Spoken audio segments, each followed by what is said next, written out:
Tout comme mon hypothèque.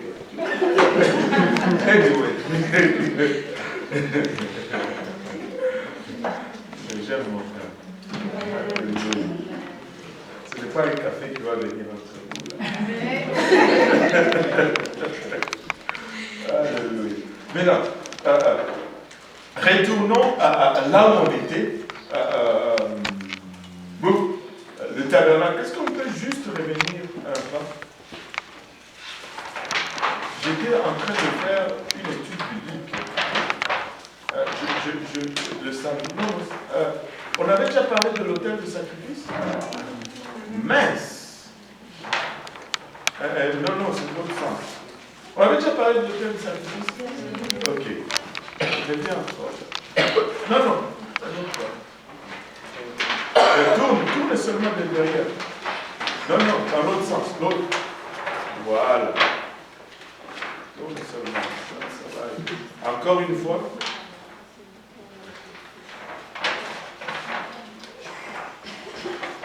Voilà. Là, on est plané.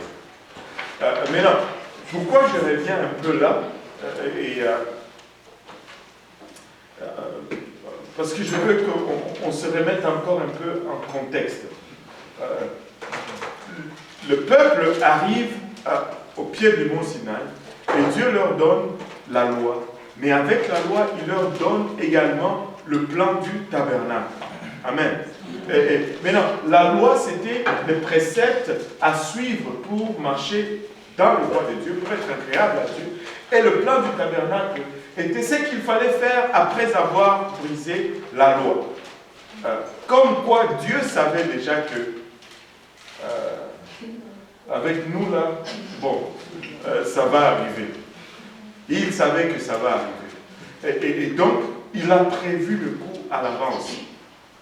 Donc, d'un côté, il donne la loi, et de l'autre côté, il donne ce qu'il faut faire lorsque la loi est violée.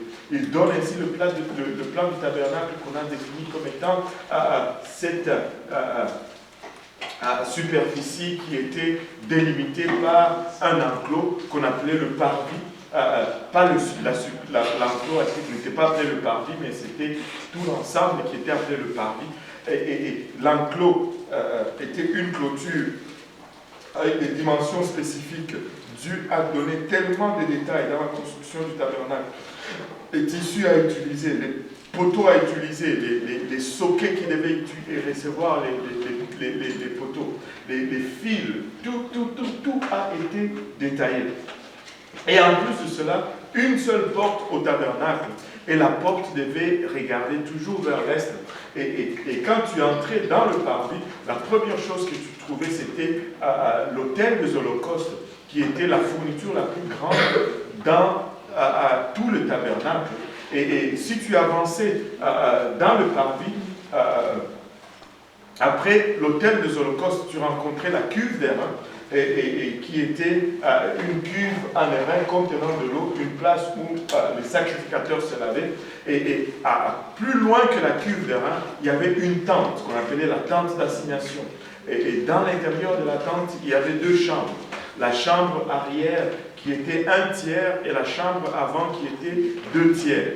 Et la chambre avant était appelée le lieu saint et la chambre arrière était appelée le saint des saints ou le lieu très saint. Et dans le lieu saint, il y avait 3 fournitures. Il y avait le chandelier d'or qui était la seule source de lumière dans le tabernacle. Il y avait l'autel des holocaustes, plutôt l'autel de parfum qui était au milieu du chandelier et juste au milieu entre les 3 pièces, au fait, entre les 2 autres pièces, je devrais dire, et il y avait aussi la table de proposition sur laquelle on trouvait 12 pains qui représentaient la parole, au fait, et on va regarder toutes ces choses. Et la table de proposition, tout ce qui était fait de bois était recouvert d'or, au fait, à l'intérieur de la tente d'assignation. entre la tente d'assignation, plutôt entre le lieu très saint et le Saint des Saints, il y avait le voile. Ce voile n'était pas un voile normal. Parce que c'était, je pense, le pièce de tissu le plus solide que tu puisses trouver. Parce qu'il était tissé de sorte que si on mettait 7 taureaux liés ensemble d'un côté et 7 taureaux liés ensemble de l'autre côté, et qu'on attachait ce voile entre ces deux groupes de taureaux et que les deux taureaux tiraient dans les directions opposées, le voile ne devait pas se déchirer. Waouh! Ça, c'est plus fort que vos jeans Levi's ou les c'est plus dur que vos jeans. Et ça ne devait pas se déchirer. Il y a plusieurs choses qui se disent dans la tradition juive.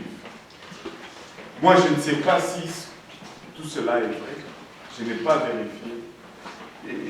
Que la façon dont le souverain sacrificateur passait du lieu saint au lieu très saint reste presque inexplicable jusqu'à aujourd'hui.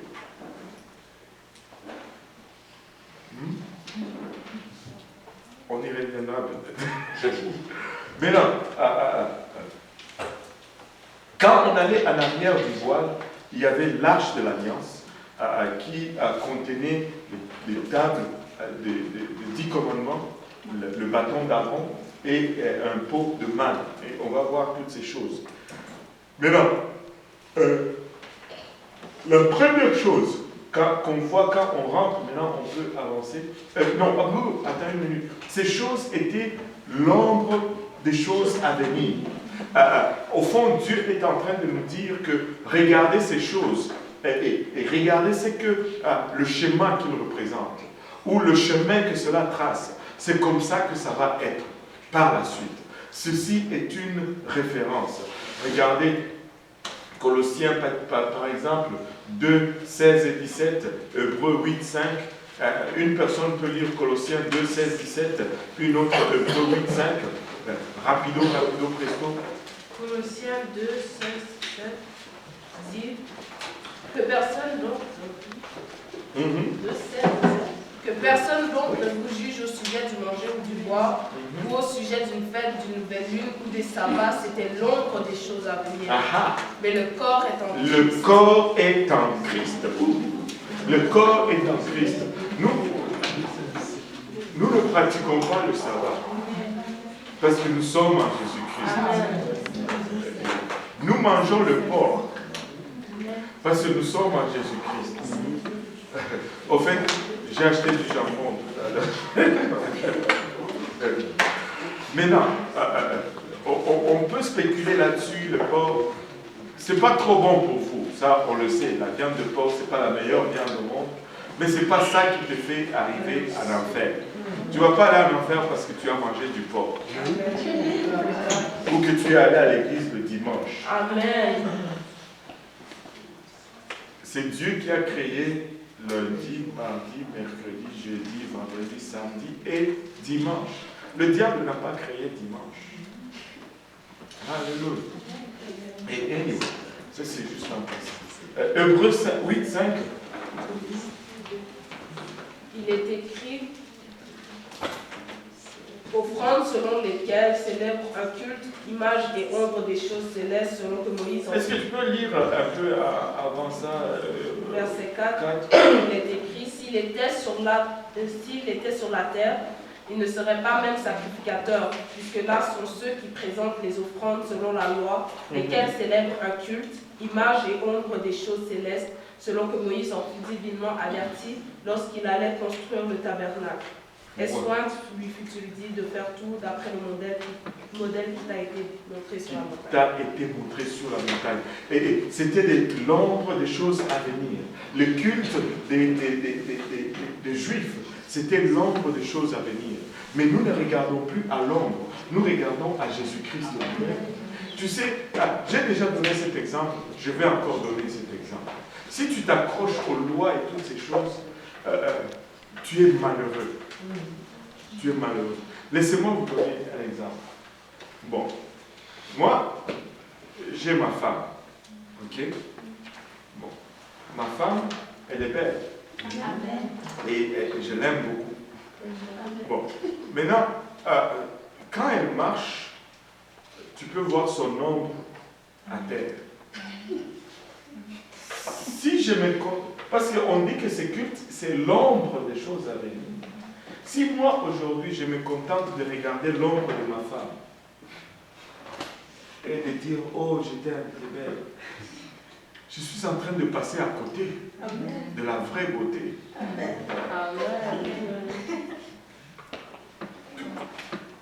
Tu vas te contenter de l'ombre. Regarde le visage.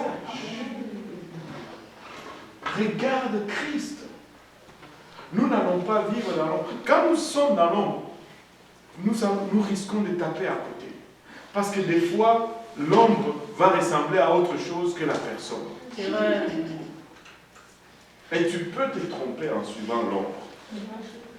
Tu peux regarder l'ombre d'une autre personne et dire, oh, c'est ma femme. Et puis te rendre compte. C'est pas elle. Regarde à Christ. Nous pouvons embrasser Christ. Nous pouvons nous saisir de Christ et n'avoir peur de ne rien manquer. Tout est en Christ. C'est lui qui a Christ. Il a plus que l'ombre. Vous ne m'avez pas très bien compris, mais c'est correct. C'était peut-être pas un très bon exemple. Maintenant, regardez ceci. Tout ce qui a été fait dans le tabernacle reflète Christ dans des détails qu'on ne peut pas comptabiliser. On va rentrer maintenant dans le tabernacle. Est-ce qu'on peut lire aussi Hébreux 10, 1? Juste parce que. En effet, la loi qui possède une ombre des biens à venir et non l'exacte représentation des choses ne peut jamais, par les mêmes sacrifices qu'on offre perpétuellement chaque année, amener les assistants à la perfection.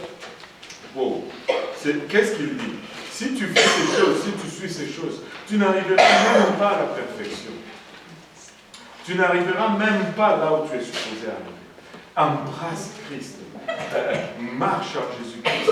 Maintenant, commençons à marcher ensemble dans le plan du tabernacle. Et si on peut tourner la première page maintenant, on avait parlé de cela il y a 2 semaines. La première, oui, maintenant c'est comme ça. Là on avance. La toute première pièce que tu trouvais, que tu voyais en entrant dans le parvis, c'était l'autel de sacrifice. L'autel de sacrifice, comme on s'est dit, c'était la pièce la plus massive dans le tabernacle. Et il y a une raison pour cela. Et non seulement elle était la plus massive, mais elle était placée stratégiquement. Elle était placée juste après la porte, bang, elle était. Et il y avait une raison à cela, à sa location et à sa taille. Une et une seule raison, c'est pour que tu ne la manques pas.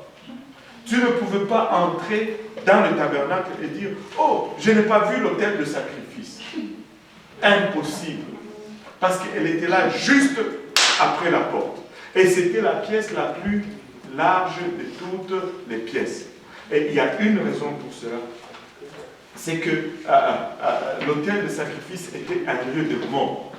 C'était là où on amenait les brebis, pauvres animaux, sur lesquels on imposait les mains pour transférer